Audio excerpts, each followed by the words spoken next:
Good morning there, YouTube. What we have here this morning is a 2009 Nissan Altima 3.5 V6. Needs a couple axle seals put in. I'm going to film most of doing one of them anyway. Doing them one side or the other is about the same. The passenger side is actually a little bit harder. If you get that down, you can get the driver's side, so probably film the passenger side. It's not too cold. It's in the high 40s, low 50s here in Memphis today, but it is a little on the windy side. So what we're going to do is edge her in here to the nose of the shop here, and to where we get out of the wind, and we'll take a look at it and see what we got. Okay, again, what we have here is a 2009 Nissan Altima, the 3.5. Let's see, 205,201 miles. The TPMS light is on. I've cleared that in the past. I forget which wheel it is. It's actually got a bad sensor. I've looked at that in the past, but we're not really too concerned about it. Right now what we're going to do is just replace the axle seals. Again, I'm probably just going to show you the right side because that is the harder one, and once you get that down you can get the left one pretty easy. So we'll take you along for that. I'm going to get it jacked up and get the wheel off, get underneath it, so you can see that.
One thing I do recommend is a good jack. You know, if you do any kind of work on cars at all, even your own, you got an old car that you work on fairly regular, like, the cheaper jacks you buy just aren't good. And this one here is a Blue Monster from Cornwell. There's your part number right there. Charlie Sierra Echo Sierra Juliet 350 Alpha. That jack's somewhere between $200 and $300, I think. It's well worth the money. Mac sells a good one, Snap-on. I'm not suggesting that you just necessarily run out and buy one of those. But I've bought an ample amount of those from the parts stores, and from bought one from Sam's Club. Big jacks like this, and they just don't hold up. They don't last. The last thing you want is to come out here and jack up a car and the jack not work properly. These jacks right here last years and years and years of trouble-free maintenance. Trouble-free operation. You just got to grease them every once in a while. Make sure hydraulic oil stays topped off, and I really don't do a good job of that either. But I mean, they're just great jacks. I'm not suggesting you buy one of these. You can go to Sears and buy a decent jack. We Sell Tools sells Hanson jacks, which they're just as much as these, or I think that's what they call it. They're called. They're blue and yellow. I am suggesting though that you spend a little more money. Spend that couple $100s and buy a decent jack. It'll last you a lifetime. It's just so worth the money to buy a good jack instead of buying a cheap piece of junk jack that hardly works right for you. With that, let's go ahead and start getting our wheels off, and I'll get you up underneath the car and we'll see what we got up underneath. These here are wheel locks. They tell you you're not supposed to use an impact on these, but I do use an impact on them.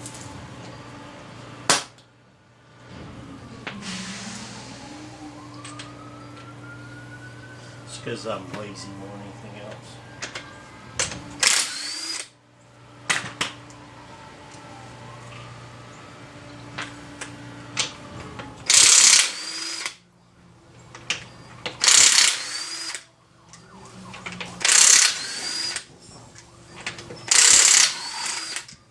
Something else I recommend. It's a cordless impact. Years ago I owned a Snap-on. This one's a Snap-on, but it was an older Snap-on. And after it wore out, I replaced it with a brand called Nesco because it was so much cheaper, and it didn't hold up. I mean, it didn't last. Just outside the warranty period, I had to replace it, and I replaced it with this one. The reason I went back to Snap-on, one, I already had good experience with Snap-on.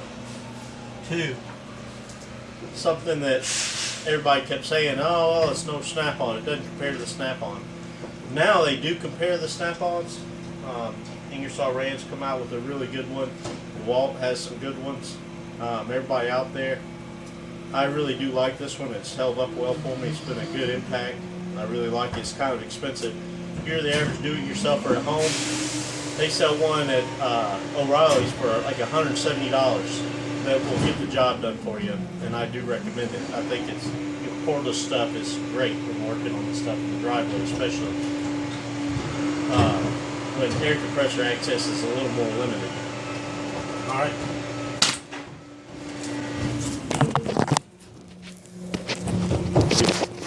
We got the wheel off. Now what we're going to have to do is I'm going to go ahead and take the tie rod loose here. I'll show you how we do that. And take the brake caliper here off and hang it and get this rotor off. And see, that's part of our axle right there. See, we're going to have to take this part here of the axle out, and then there's another shaft underneath there. Let's get up underneath there and I'll show you.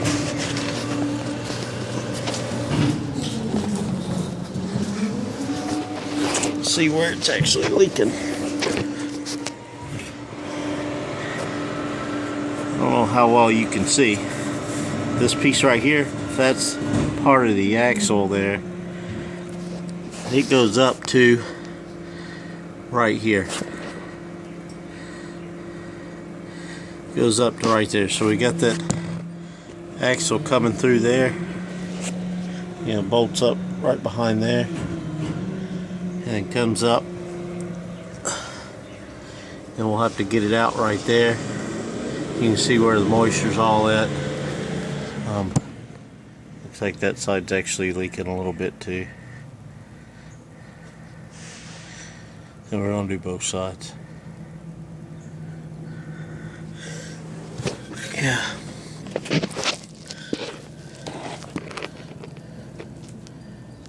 See where that one there is really kind of leaking pretty good. So we're going to get all that out from down in here and up to here and get that out, and then we'll get that. I'll show you how to get that seal out, and I'll show you how I put the new seal in. Jenny went to the gym this morning, but when she gets back, I'll have her help with some filming, so you'll get to see a little more of it, of how we do it. So I'm gonna go ahead and get the that tie rod loose right here. There's that cotter pin. Let me see, cotter pin and nut right there. And then just what I'll do after I pull this cotter pin and this nut out, I'll just take a hammer and hit it here on the knuckle until this pops up, pops loose. Take that out. Then I'll take the caliper. Let's see here. Take the caliper loose back here. You got that bolt there and that bolt there will come out, and then I'll hang the caliper on the strut. Then there's these two big bolts right there and right there. I'll get those two off and get the pads and stuff off. Then that rotor will come off, and then I'll pull the axle nut out and we'll get all that loose.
Okay, here's what we've done so far. And I brought my little socket rail over here. My 3/8 deep and shallow sockets. All of them are 6-point. Then I also brought my 3/8 DeWalt Impact 18-volt lithium ion. I haven't used these yet today. That's my Gray Pneumatic set of universal sockets. The Sun-X are over there. I started to use these big 22s that hold this caliper bracket right here on, but I've broken ratchet stripped them out in the past. My deep 1/2-inch drive sockets are 6-point. My shallows are all 12 points, and I use them for various things, and that's the reason there's a purpose for them being 12 points. But I went ahead and just used this. I thought I was going to use my universal joint. It is a Duralast from AutoZone. Thought I was going to use that one, but it just reduces the torque too much, so I had to do it without it and use that to pull those bolts off. Now, you saw me strike in the face of the knuckle here with a hammer to bust that loose. You don't hit the threads down here, you hit that knuckle right there, and it jars the inside of that hole and allows this to come out. Before I put it back in, I'll put a little grease or anti-seize or something on there so it doesn't so hard next time. Now I've got to go over here to the toolbox and get a socket to fit that axle nut. They make whole axle nut socket sets. Matter of fact, we sell a set at O'Reilly's for like $60 or $70. It's a real nice set. But what I've done over the years, this one I needed one, I buy the one I need. Like you'll see this one here. This was actually this is a 36 millimeter. It's a performance tool from O'Reilly's. I ground on it right there to make it fit the pinion nut on a Cadillac SRX or CTS or something, one of those. I think it's CTS.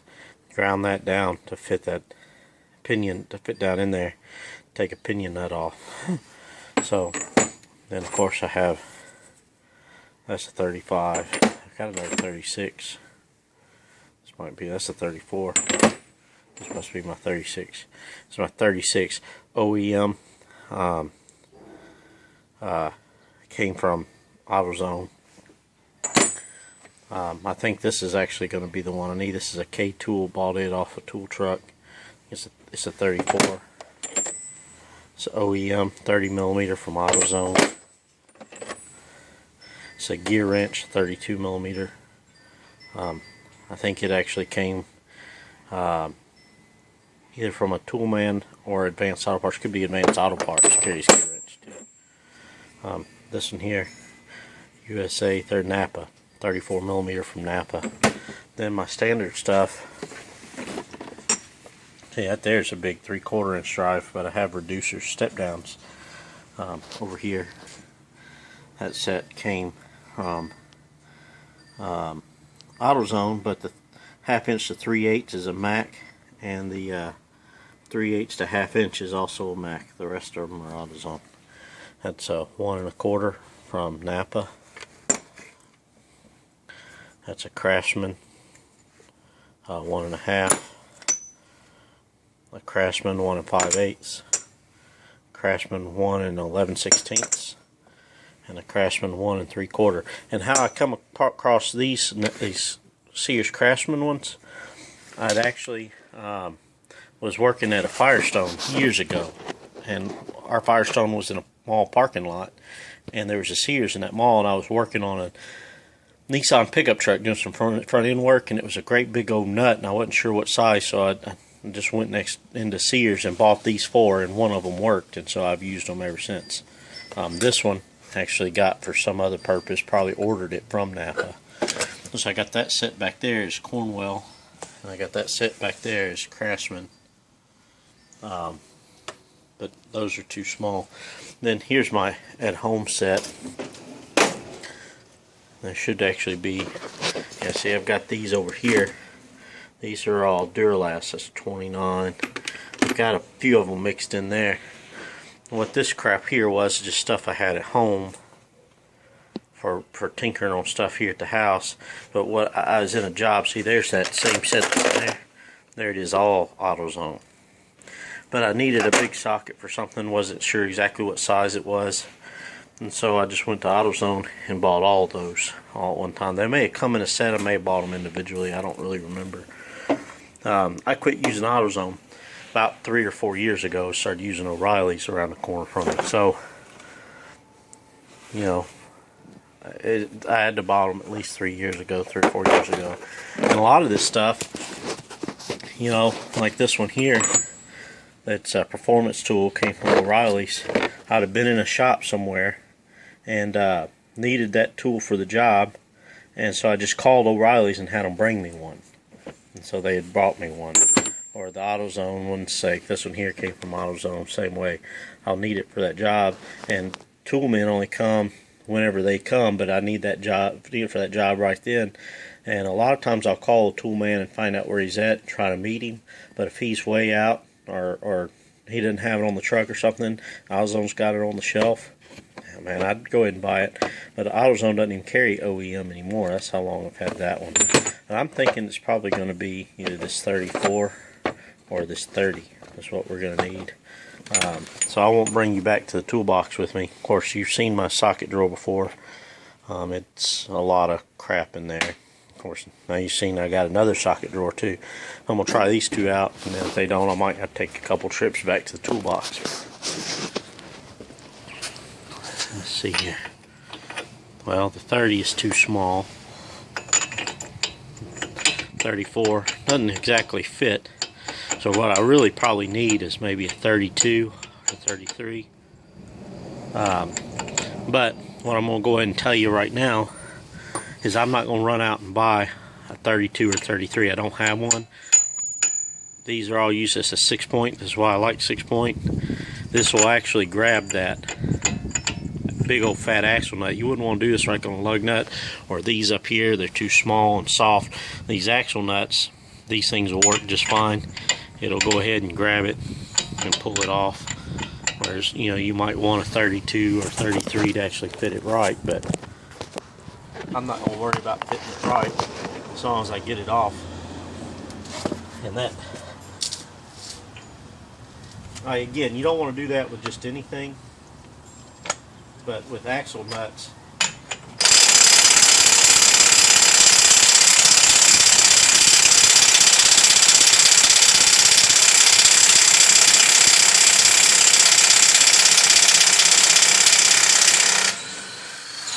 you can get away with it, because axle nuts are big and heavy and fat.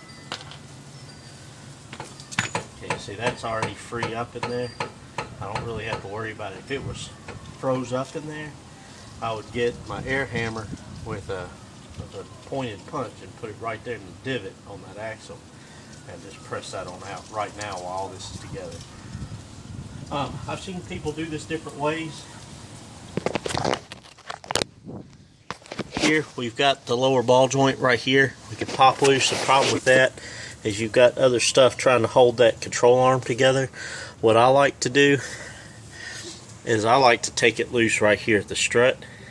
Take these loose and knock those, and then this piece here will fold out this way and let me move this axle out of the way.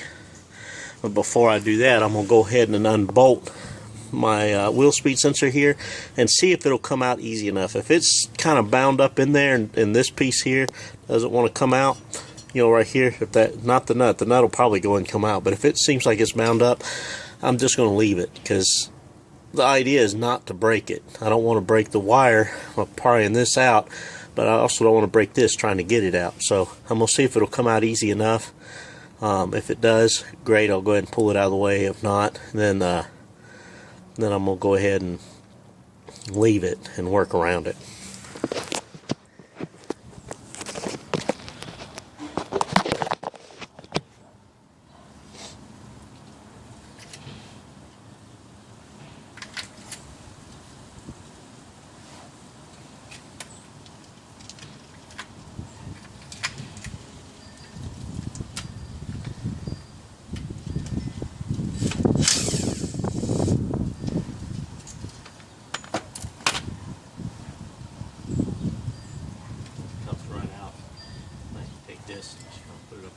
So it doesn't get broken.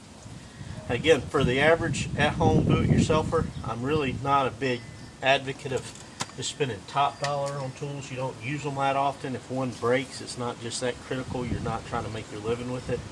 If you're out there trying to make your living, I know there's a lot of different philosophies on it. Lifetime warranty or whatever, I don't care what you want to say about it. I believe that there is a difference. If you buy the Cornwell, the Mac, Matco, or Snap-on tools, there's a difference between them and what you buy at AutoZone or at Sears or Harbor Freight, and the difference is worth paying for, in my opinion. That being said, if you got a different opinion, that's fine. Do what works for you. I personally believe that it's worth paying the extra money to get the better quality stuff. That's just my opinion. That being said, I have a mixture of stuff. Like this is a Mac socket. My 3/8 sockets on this reel are Snap-ons, but most of these deep wells are Husky. You know, I'm from Home Depot, and that axle nut socket I use is a K tool made in Taiwan. I mean, but again, my experience has been, as a rule, the better quality tool truck tools are worth the extra money. You do get what you pay for.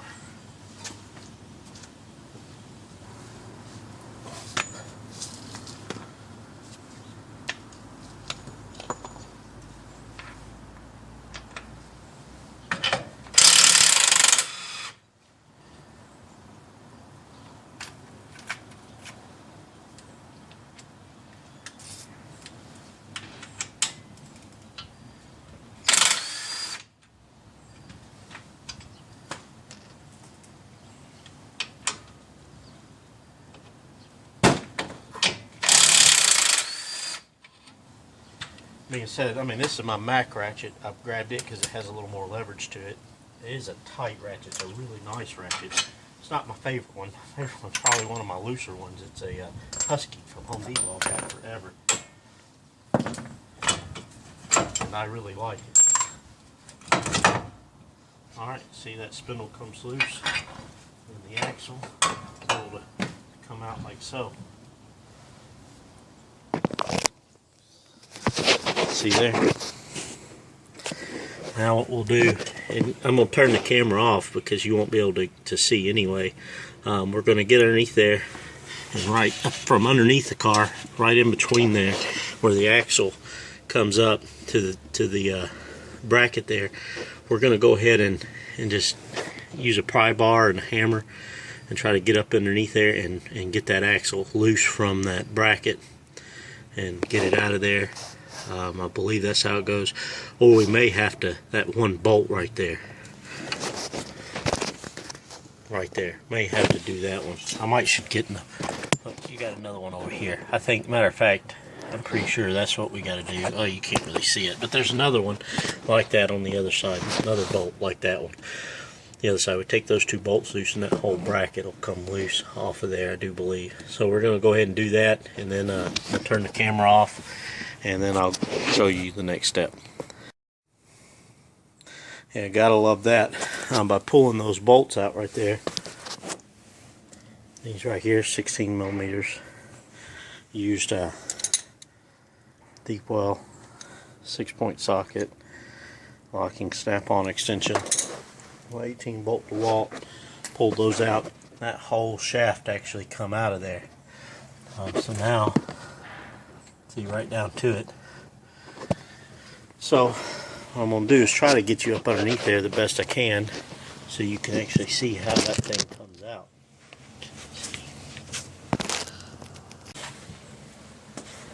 Okay, all I'm going to do, I've got some different seal pullers and stuff that I think would probably work pretty good, but I don't usually grab them. When I grab my Mac Tools flathead screwdriver, what I'm going to attempt to do first and foremost is get up in here, just try to pry that joker out.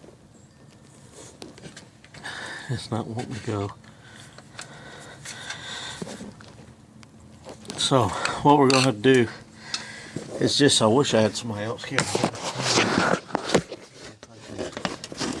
Set up in here.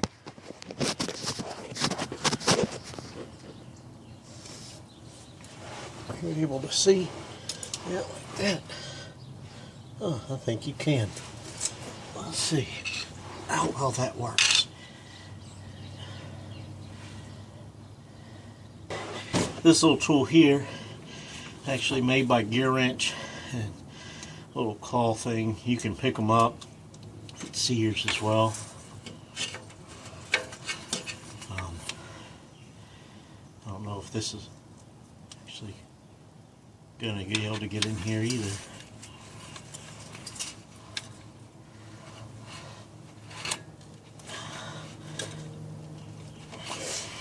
Okay.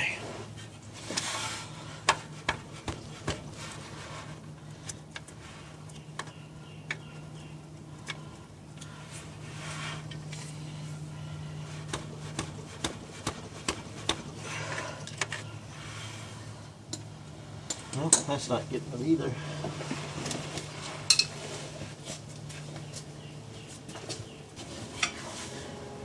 You want to be careful when you're underneath here. Transmission fluid is going to want to come out. Here we've got just a regular old pry bar. Oh, and look at there. That's what got it. Just needed a proper application of leverage.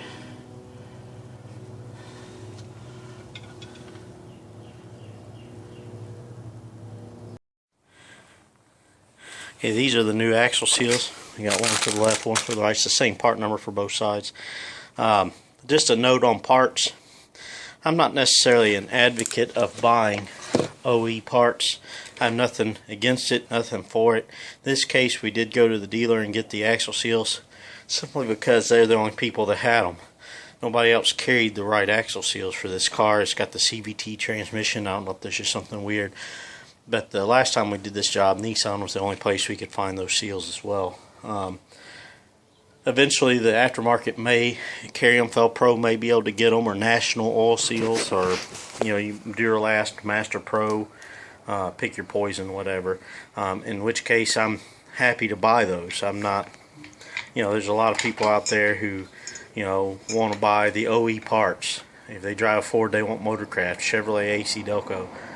I don't necessarily believe that that's necessarily 100% necessary. The aftermarket has it. It's built to the OE specifications. They couldn't sell it. So it's going to be at least as good as the OE, and a lot of times even better. In the case of Ford ignition coils, the Borg-Warner coil is better than a Motorcraft coil, in my opinion. Suspension parts. You're looking at GM. I would much rather have the Moog Problem Solver steering suspension components than to have the factory stuff. I really like Monroe Centratrack shocks and struts. I think they're great. So just on that, if you want to get them from the OE, you're not hurting yourself. If you want to get them from aftermarket, I don't think you're hurting anything there either. Just be careful that it's OE fit. Sometimes they kind of have, like Bosch sells a universal O2 sensor. I don't want a universal O2 sensor. I want the original equipment fit on my car, as long as it has the OE fit. If they don't have the OE fit, if it's just kind of a cut and fit, kind of a thing, never mind, I'll go ahead and get the OE stuff. But as long as it's the factory fit, I don't have to do any modifying, crazy stuff to make it work. It just goes in like the OE goes in, then I'm okay with aftermarket. So let's get these open and get them in the car.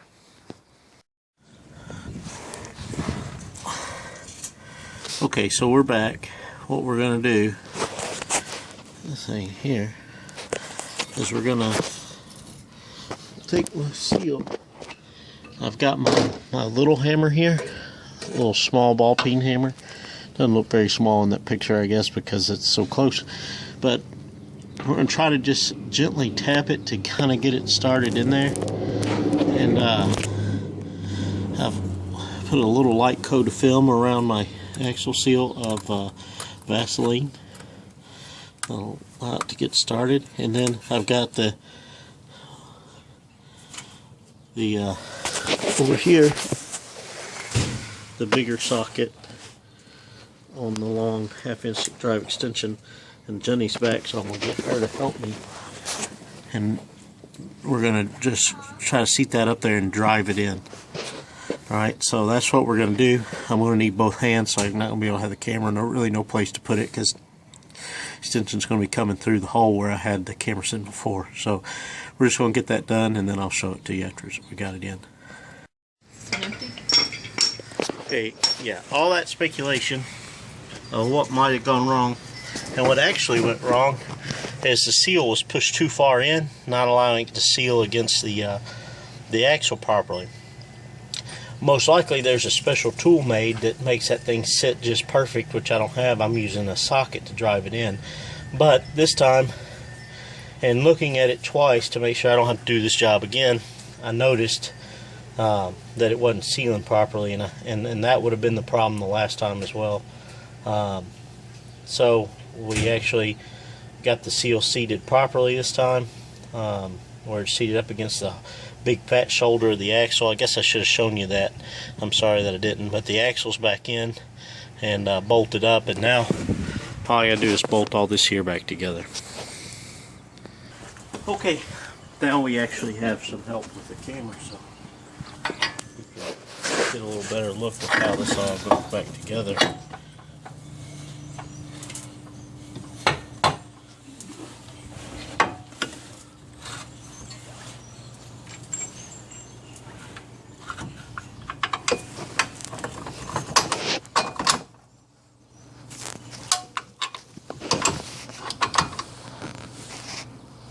I'm apparently out of anti-seize. I usually cross the splines of the axle down here, and on the threads of the axle I like to put an anti-seize, and on these bolts.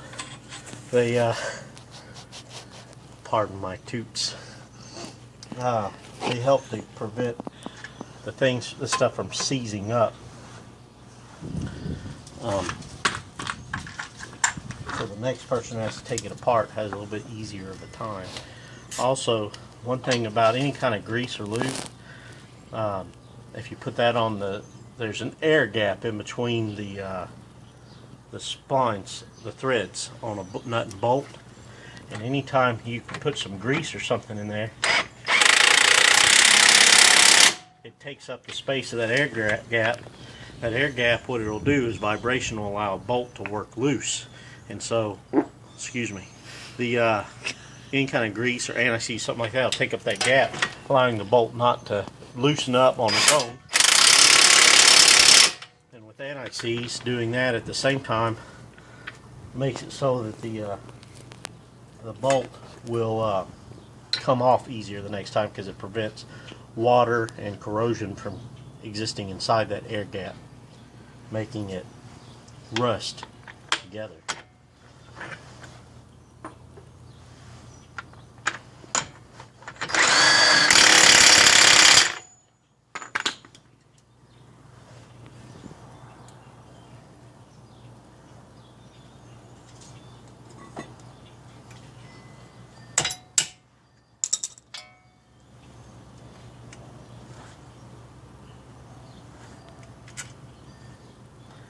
This little 10mm that holds the wheel speed sensor in, I took it out with my 3/8 impact.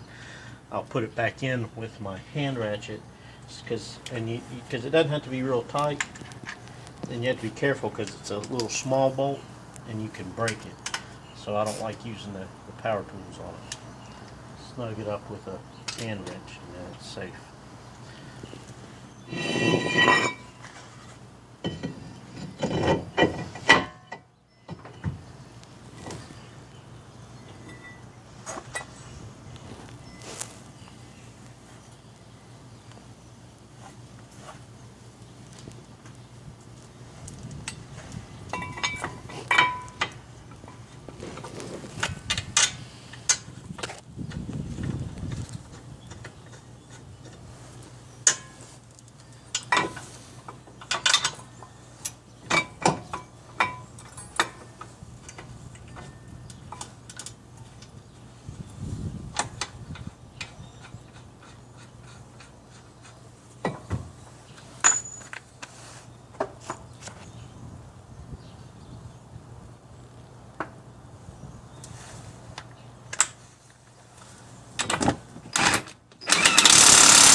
I love my power tools.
Excuse me.